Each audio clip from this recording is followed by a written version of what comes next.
Hello, my friends, and welcome to the podcast where our goal is to remind you that amidst the chaos and craziness of the world today, there is still plenty of good that is worth shouting about. In each episode, we highlight the stories of another creator of good in the world. Nonprofit, for-profit, it doesn't matter. We know that when you use what you have to add to the world, we can make the world better. This is Creating Good with me, Matt Barnes. Let's create some good. Yo, yo, yo, yo, yo, yo, yo. What in the world is happening? Welcome to Creating Good with Matt Barnes. And Tiffany Pope.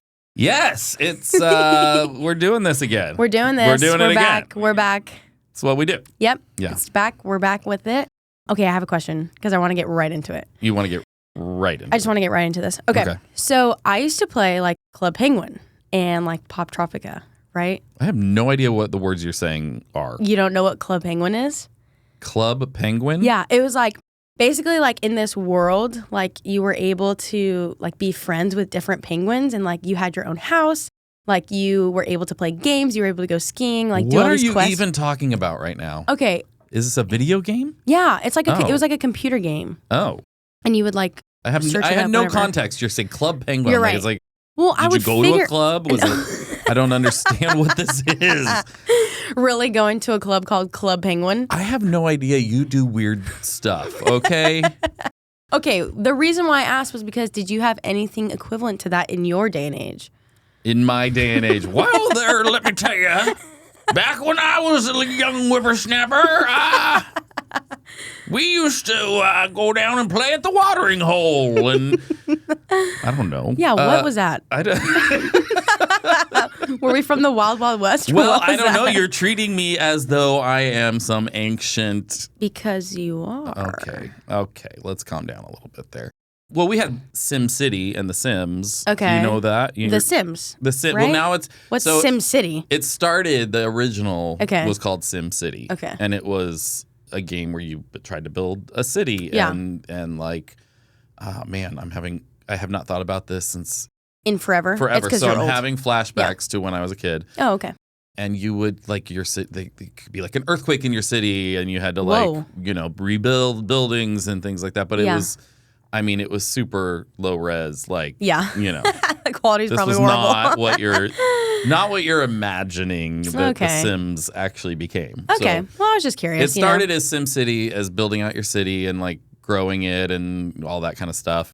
And then as technology grew, they were like, oh, we could do other. So it became like The Sim. Like you got people, and then it became more focused on the people, I think, because I stopped doing it after. Yeah, I don't know. So this was back in like the 1900s, like way back then. Way back in the 1900s. Let me tell ya, you young person, get off my lawn. I don't know. Okay, let's jump into this. That was so long. That was Oh, gosh. Sorry about that, everybody. That was needed. This was her fault. Yeah, it was. She said before we started recording, she goes, oh, I know what we're doing. And I go, okay. And I did warn you that we might get lost in this, and we did. So. And we did. Okay. Well, apologies for that. Welcome again to Creating Good. And today we have an amazing, amazing guest, Maria Kim. She's from an organization called REDF, which it's REDF. Okay. REDF. Okay. REDF. Yeah. REDF. So I was like, is it REDF? Is it REDF? Am I supposed to say it that way? It's not. So, but Maria she was just so fun to talk to. She was really cool. But she has been working in poverty alleviation for pretty much her whole career and is now the president and CEO of REDF. So she is working with businesses and people to overcome barriers to employment. She's awarded, they have awarded $3.6 million to 12 employment social enterprises poised. Why are words hard? Words are hard for you. Words are hard. Poised for growth and impact. She's awesome and such great insights. And talk about somebody who is creating good in the world. Wow. Maria Kim is. Look at that. She fits right into our podcast. Let's go. Yeah, that's why she's. Did you hear me? I said our podcast because it's our podcast. Well, not just I thought yours. you were meaning like the royal hour, like ours in the audience. It's all of ours. It's a community effort. Oh. But ours as though it's like yours and mine? No. Yeah, I guess you're right. No. You're right. Okay, let's sit awkwardly with that for a second. Anyway, we will be right back with Maria Kim right after this brief word from me. Bye. Bye. Hi, my name's Matt, and I have a confession to make. I am from the 1900s. I know, it's true. I'm from another century, another millennium, actually, if you think about it. And back in the 1900s, specifically the 80s and 90s, things were quite different. Phones didn't fit in your pocket. Cutting edge meant you listened to your music on a CD. And the internet was, well, not what it is today. Let's just say that. And you know what? Unless you were a giant corporation doing commercials, branding and design really just didn't matter that much. Back then, it didn't. Nobody saw it. You could focus on delivering a great product or a great service and just trust the fact that you named your organization A1 whatever would make sure that people found you first in the yellow pages. That was good marketing. My friends, those days are over, though some of us are still living like it's not. Now, you're one of millions of organizations online, and they all say they got the best services and the best products. So how do you stand out? You stand out by making sure that people connect with you. And how do you do that? By having a well-defined brand character that comes through in every piece of design that you put out. Now, why am I telling you this? I think you already know, because that's exactly what we do here at Rogue Creatives.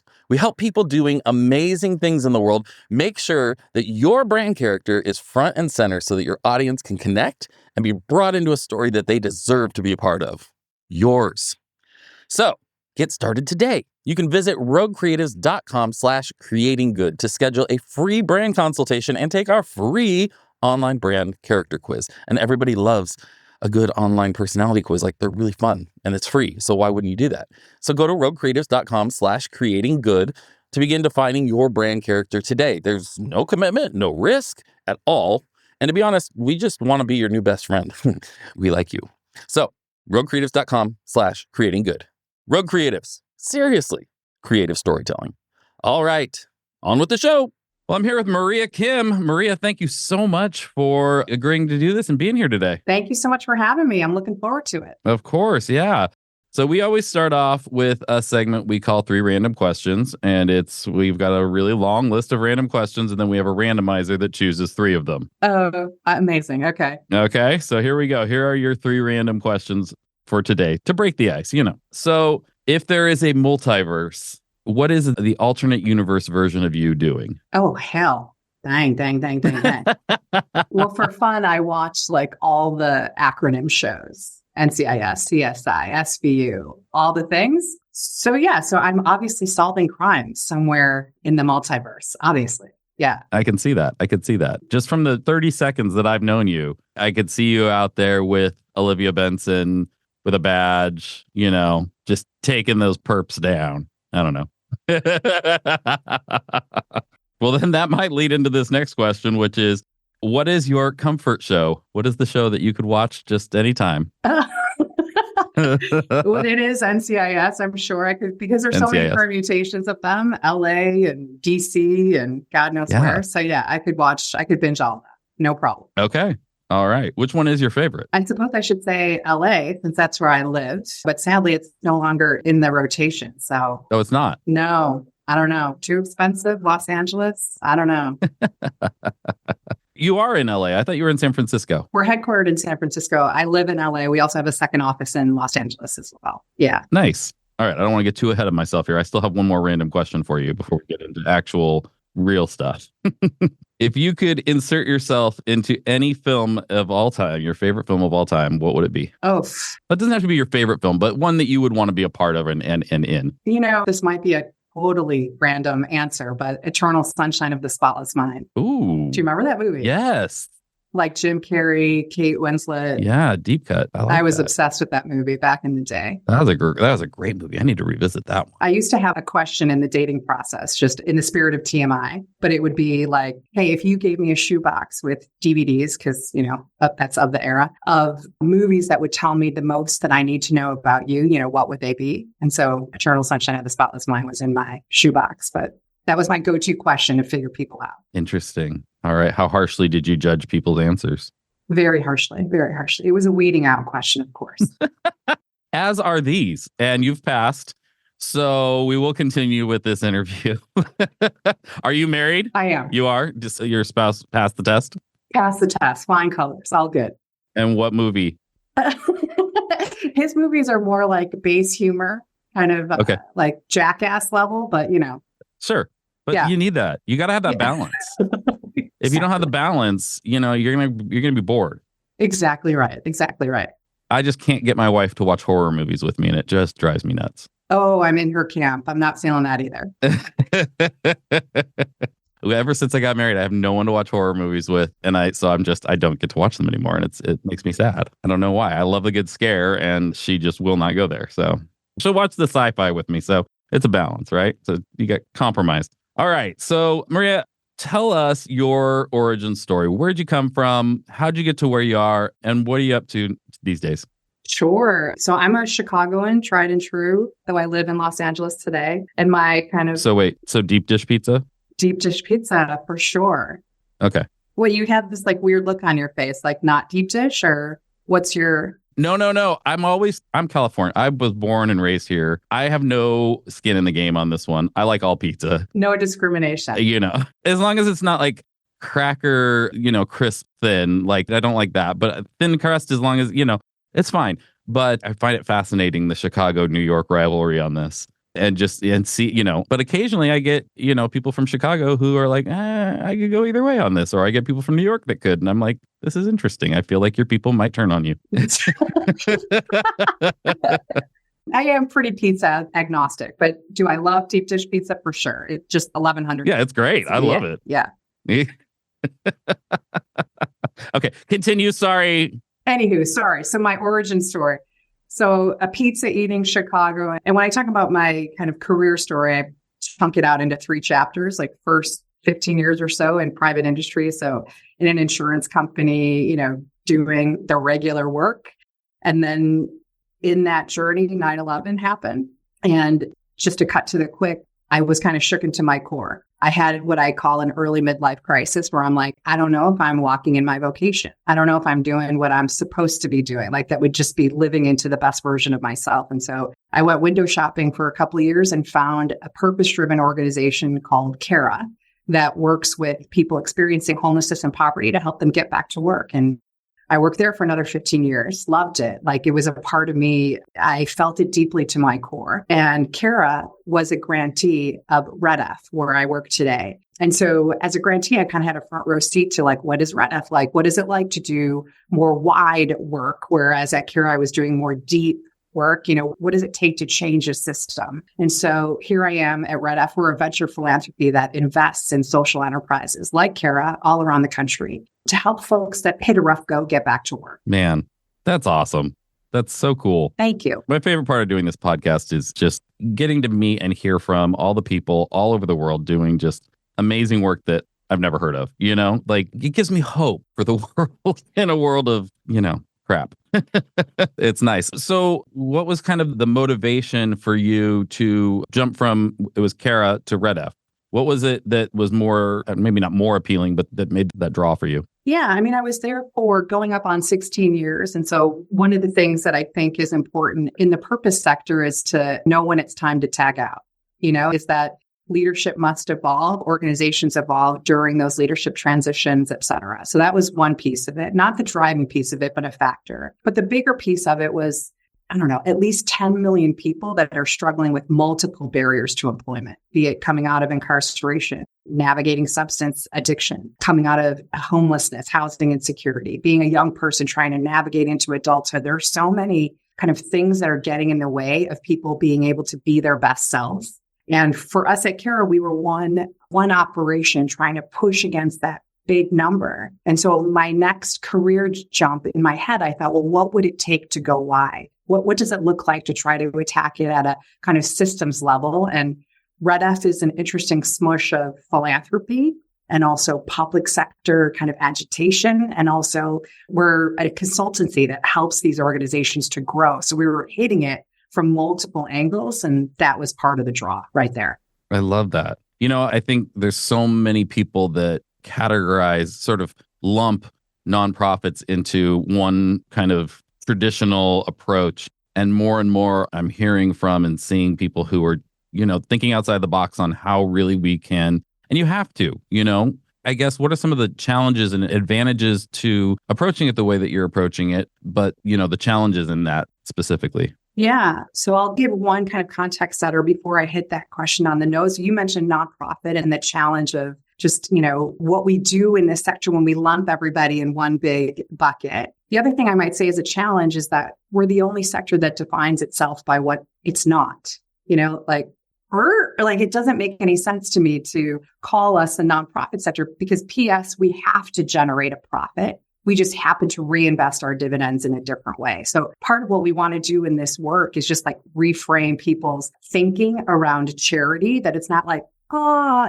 shucks charity, but it's actually organizations and missions that are trying to move systems to help solve societal challenges that society has not done a good job at doing on its own. So I just would love for us to level up our language as it relates to kind of sectoral challenges and opportunities. But to your point about what are the opportunities before us and what are the challenges that we face, the difference in how we attack these challenges is not just with throwing money at the problem, but throwing money plus technical assistance that helps that money go further faster. That these are all businesses that are not just trying to generate a profit unto themselves, but also exist to create jobs for folks who hit a rough go. And so there's the double bottom line in these businesses, but wouldn't it be awesome if they got to that double bottom line further faster? That's what we're trying to do, is match the capital with capacity building to help folks to get there. Okay. My brain is going in two different directions at the same time with questions that I want to ask you. So I'm going to go in one and then remind me to come back to the other. I'm very ADD. So is it like providing grants to these organizations, or is it an investment? The more practical, how does it work? Yeah, the nuts and bolts. So when we talk about the capital, some of it is grants, like straight up grants. Some of it is impact investments or debt to help these businesses to grow. And some of it is we've got a whole team that's shaking the trees at the public sector level to say, how can we unlock capital for the field? So in a way, we have our own little capital stack: grants, impact investments, and public sector contracts to help grow this field. In a way, it's sort of sad. Don't take this wrong. In a way, it's sort of sad that you have to exist because, I don't know if you've seen Charitable, the documentary that came out. You should check it out. It's really, really great. I mean, if you've read Dan Pallotta's book on Charitable, it's based on all of that. But they talk a lot about the fact that nonprofits, because of the definition and because of the way there's no chance for people to actually invest in nonprofits. And so they're not set up to grow the same way as a for-profit does. And so, while one, I love that REDF has come along and found ways to sort of bring alternate ways to fund to these startups and to these smaller organizations and people who need it. But it's a little bit, sad because in so many ways it takes the public. I think it reinforces the definition of nonprofit that you're wanting to change, that I'm wanting to change, that we're all going this doesn't make sense. Does that make sense? No, it definitely resonates. And I think that's part of the reason why we do what we do. So I get what you're saying. And also, I think where we want to lean into is if we do our work well, we ultimately shift perspectives. We shift perspectives of employers to reconsider what talent looks like in our country. We shift perspectives of hopefully traditional capital markets to see what is investable. And maybe we shift perspectives of our public systems to be wait, this is how we need to double down in order to solve these intractable problems. And so if we can shift big centers of influence perspectives, then we can change behavior. And if we can change behavior, we end up having hopefully a whole big flywheel effect that we're not able to do just on our own. Absolutely. Absolutely. To me, that is something that I've been doing. This podcast has really challenged me to really consider of different ways to approach, I guess, fundraising and supporting nonprofits, just kind of the whole sector, because the traditional models just aren't really working in a lot of areas. And I had a guest on here who was talking about, we spend all our time, trying to help teach nonprofits to be better at asking for money because that's what they do. And instead, what if we focused on changing the perception of nonprofits in society instead of as, people who are always asking you for money, as a vehicle for you to create impact in the world?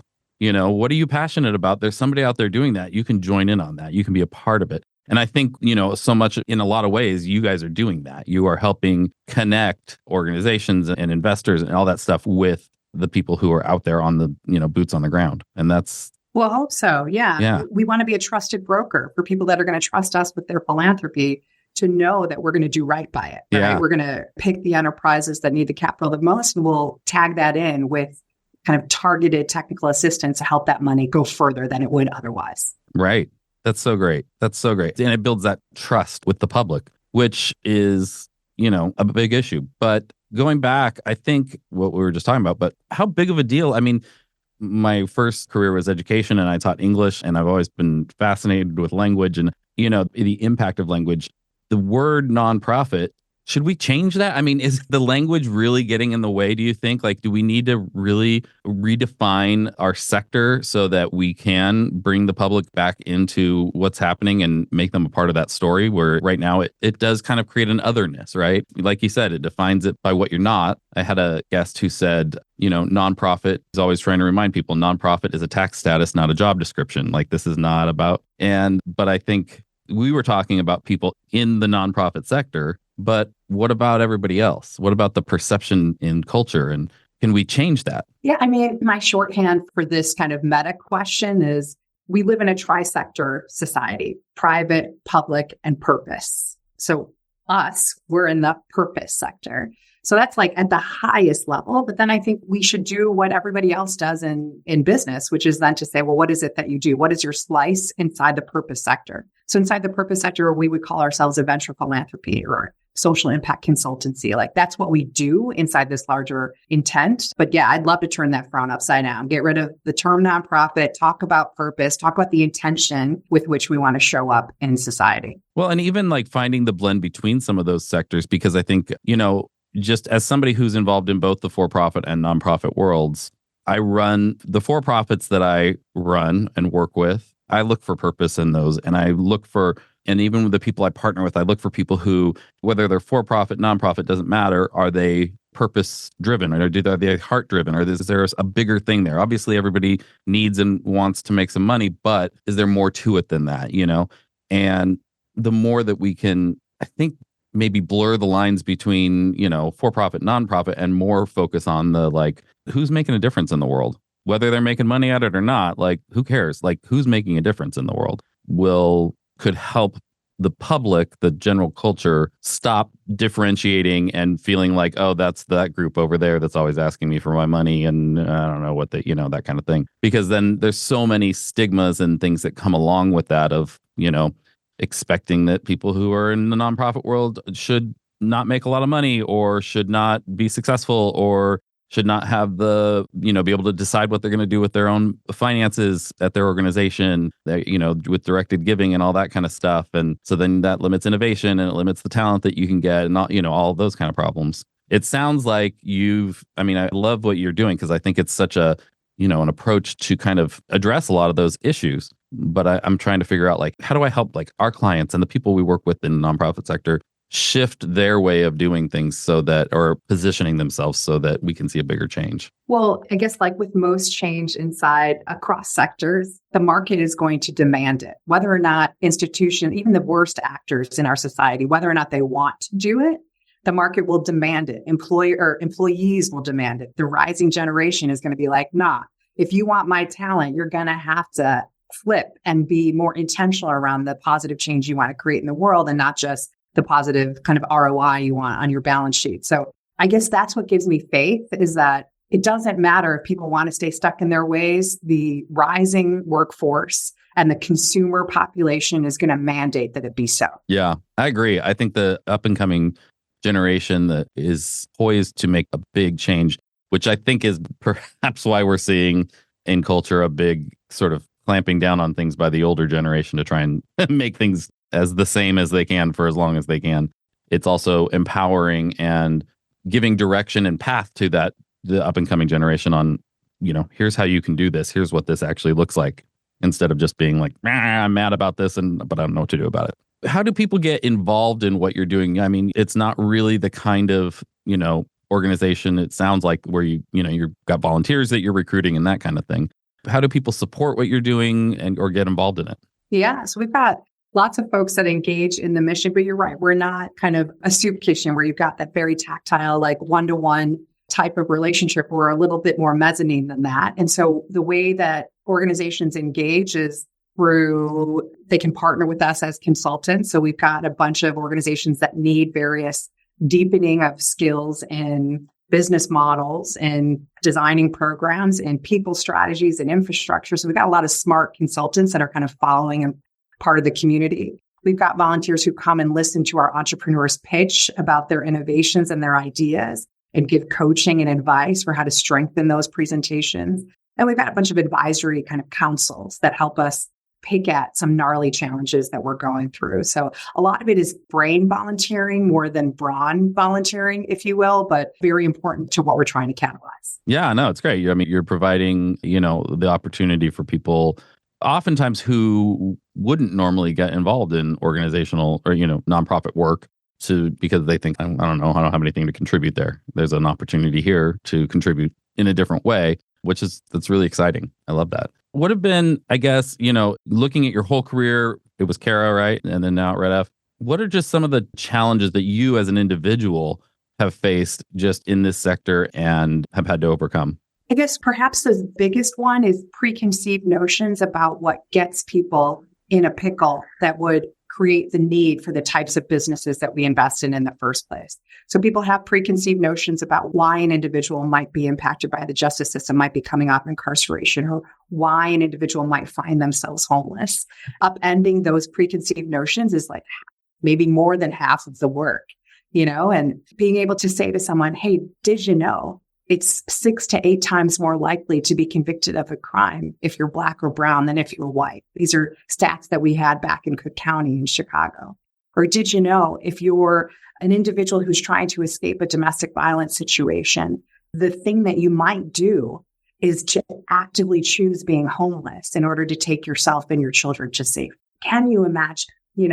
And being able to really put the human at the center to talk about the conditions and the both externalities and what's happening inside of us that might be exposed to situations that put us in these precarious places. It helps to deepen folks' empathy, hopefully at the least, and at the most helps to activate them to want to be a part of, I don't want to leave 10 million people behind. I want to be a part of the solution that builds a more inclusive economy. Like, how can I lean in? That's what we're trying to do. And how do you do that? I mean, how do you tell that story in a way that can bring people into it, help them understand it and become a part of it? I mean, the easiest gateway is to be like, when have you hit a rough go? When have you or someone in your family or your community kind of hit a rough go? Or when have you yourself made a mistake or had a misfortune befall upon you? What did that look like?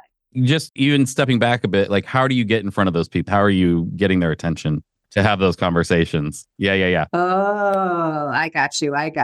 That's by hook or by crook, It's also anytime we meet somebody where there's a vibe and, maybe we're meeting with corporation and they're kind of picking up what we're putting down, then we want to end that call by saying, hey, who else like you could you introduce us to help us, bring us into the nook?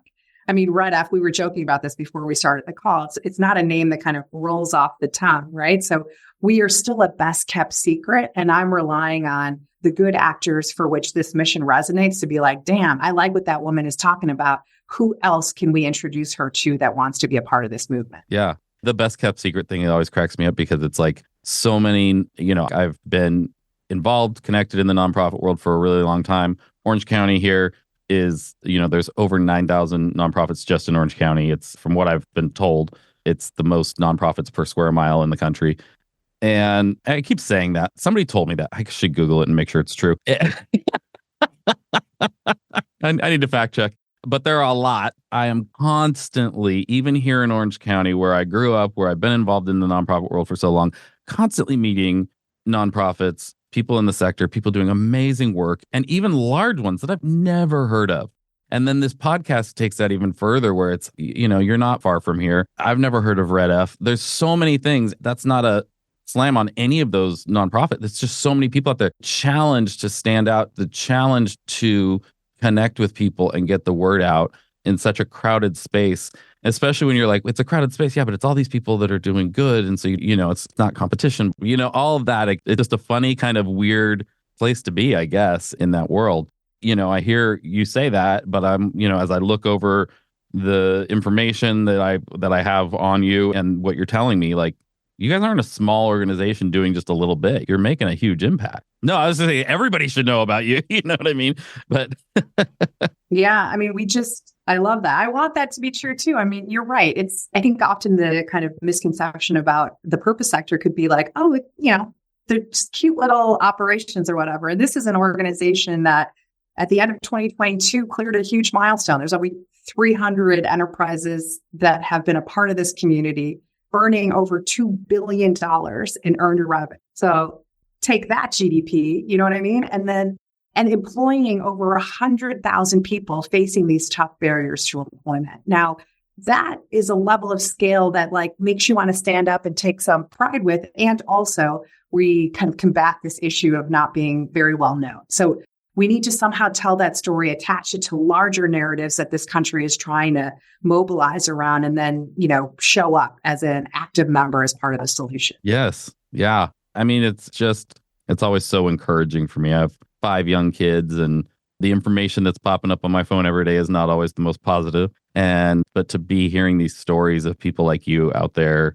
tackling some of the biggest issues and really making a dent, making a change is so encouraging, and really gets me thinking of like, how do we engage, my kids are 6 and under, but even at that age, like how do we start engaging them in thought processes that will lead them to these types of realizations, understandings, opportunities as they get older to set the world in a better place. And that's where I leave constantly challenged by people like you, is how do I, I feel encouraged, but then how do I raise my kids to be people like you out there doing these kind of things and getting involved? I've got a low barrier way to help do that for your kids under 6. Wearing these things, I don't know if you can see from the video, but these are earrings made by a social enterprise called Rebel Nell out of Detroit.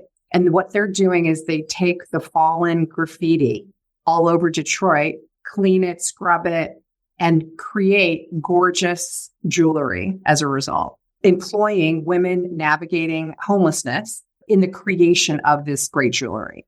I say that to say their motto is something like, it's underneath that matters. It's what's underneath that matters, which to me is a whole metaphor to what we're trying to do. It's what's underneath these barriers. It's not about the barrier. It's about the individual skills, talent, and all the things that are underneath that need to be revealed anew, right? So, buy one of your girls a pair of earrings and tell them the story behind it so that they understand, oh, there are so many things in this world that we can buy, share, love up on, etc., that are made by people who need a fair chance. And what can I do to better understand those challenges and the opportunities ahead as a result?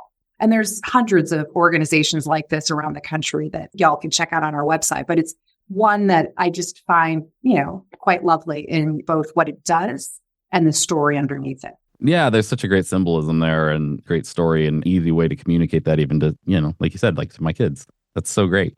I love it. Well, wow, this has been great. I feel like I could talk to you all day. Before I get to my closing questions that we always do, what is one last piece of advice or thought that you would want to share with another nonprofit leader who might be listening to this, feeling discouraged or dealing with the things that we've been talking about? What would you say to them?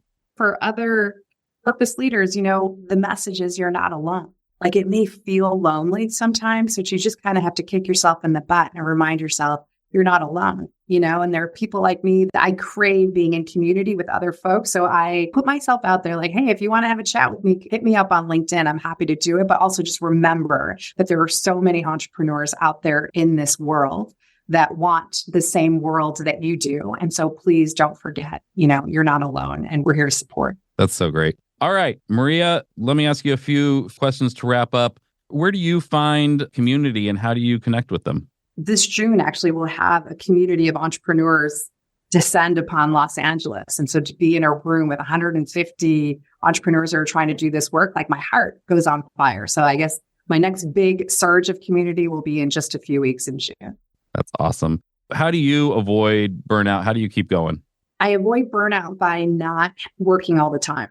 So kind of my activities outside of work would be like a little Pilates, cooking at home, a little binging on crime drama, but a little writing, so some creative manifestation of things, but to find those other pockets where you can truly unplug and also be your creative self outside of your work. Awesome. And what brings you the most joy in your job? Being able to see an entrepreneur live into like their most innovative self and to see them kind of build, particularly the entrepreneurs with the lived experience of whom they employ, like to see them actually create a different trajectory for all that work for them in these growing businesses. There's nothing like it. It's like the biggest intoxication. It's the biggest rush you'll ever see.